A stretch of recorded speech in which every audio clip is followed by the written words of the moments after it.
Hi guys, my name is Mama Modoni, mom to 1 year old Modoni. I'm a businesswoman, a mommy, and a wife. Welcome back to my channel. Today I want to talk about being a new mom and how sometimes or oftentimes most of the moms I spoke to said they used to have feelings of like they weren't adequate enough for their babies and they were bad moms at the beginning. And man, was it hard. I remember during baby showers and every time you'd meet somebody and they of course see that you're pregnant and the first thing they'll tell you is that, oh my God, it's going to be so beautiful. Oh my God, it's going to be so wonderful. Oh my God, your heart is going to be filled with love. You're going to be overflowing with love from your heart and it's going to be so wonderful and it's going to, like all these nice things. And then when I gave birth, although this I was expecting, I didn't feel immediate love for my baby.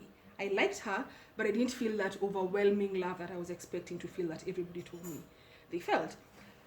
Good thing is my cousin had also given birth 2 months before me, and she had told me that she also didn't feel that overwhelming love until a while later, so that I didn't feel like was odd, but I didn't feel what everybody else other than my cousin had told me that I was going to feel. So for me, the shock, I didn't feel shocked because at least I'd gone through birth classes with my midwife for about 5 or 6 weeks, so there's a lot that I was expecting. But from hospital, I realized that really you don't really get any support from the midwives. They give you your child, and that's about it. You're supposed to know how to breastfeed this child. They were not there the first time I was breastfeeding my daughter. They left me the child the whole day, and basically the world expects that now because you're a mom, you're automatically supposed to know what you're supposed to do. Again, I say thank God I'd gone through classes, because if I had not gone through all those classes and I did not read as much as I read, I don't know how I would have managed those days in hospital. And then you come from hospital, you go home. For me, I was basically alone. It was just me and my husband. And again, everybody, including your husband, imagines that you're supposed to know what to do because you're a mother. And this is new to you, this is new to the child, this is new for everybody. And sometimes you honestly really do not know what to do.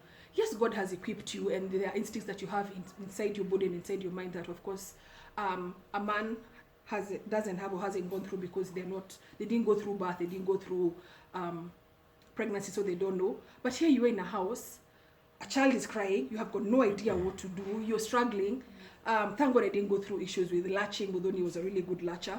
But the people who go through issues with latching, probably they don't have enough milk, or they don't know that they have enough milk. Again, thank God that I had read, and thank God for the midwife who took me through classes and really informed me that a child only needs 1 teaspoon of milk. You have all these anxieties and you're all by yourself and you're feeling like, oh my God, what is wrong? For me, in fact, I used to sit and wonder, where is my wonderful? Where is all these nice things that people used to talk about? I used to sit sometimes and cry. Again, baby blues, your hormones are all over the place. You cry and you ask yourself, as in, what is this? What did I get myself into?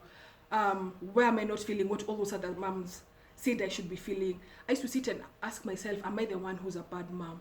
Am I the one who is it my fault that I'm not feeling all these wonderful things that everybody said that I was going to feel?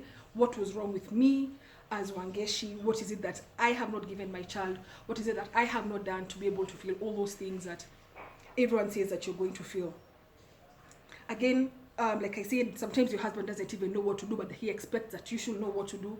In fact, I remember one day telling my husband, by the way, I also became a mom 1 week ago, just like the way you became a dad 1 week ago. I therefore don't always know what to do. The same way you don't know what to do, I don't always know what to do. And I remember at that point I was so frustrated because it is expected that I should know. And I feel like moms really need a lot more support and a lot more information at the beginning, because it's not as automatic as we all imagine. I think during the days of our grandmothers, they had a lot more support, and it was not really automatic because they had so many people around them that helped them, that they learned from, like these 4 or 5 women around them. So they didn't probably feel as alone. I do not even know what word to use at that point, as we do now when we are alone. My mom used to come every day, but again, she's not there at night, so or rather for most of the hours I'm all by myself. Again, hormones, most people don't tell you about hormones. You feel like, oh, you're going through things that, I can't even explain that, the baby blues, it's really, really bad. And again, if you're not expecting that, it becomes now another issue of really second guessing yourself. And sometimes you really try and hold it all together and show people that you're okay. And it's okay to not be okay. And it's okay to tell people that you're not okay. And it's okay to cry. And I just want to tell you moms maybe who've gone through this or who are maybe going through this, that you're not alone.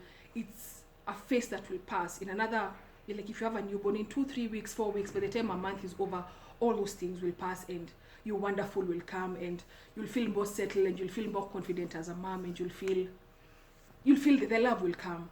Of course, if it doesn't come at some point, you should probably see a doctor. If the baby blues stay for too long, you should probably see a doctor. But all these feelings of inadequacy, all these feelings of I'm not enough, I'm not giving my baby what I should be giving, just trust that it will pass, and trust that whatever it is that's inside you and whatever it is that God put inside you is enough. And when you need help, call for help. If you want to cry, cry. And at the end of it all, I promise you, in a few weeks, it will all come to an end. It all settles down. So yeah, tell me about your experience. What did you go through the first few weeks of being a mom? Did you go through hardships? Was it easy for you? If it was easy for you, what do you feel made it easy for you? What kind of support do you think you should have gotten that you didn't get at that point? So let's have a conversation. Let me know. Remember to follow me on Instagram, Twitter, and Facebook at The Mothership KE. Subscribe to this channel, give it a thumbs up, and remember to share. See you next time, guys. Bye.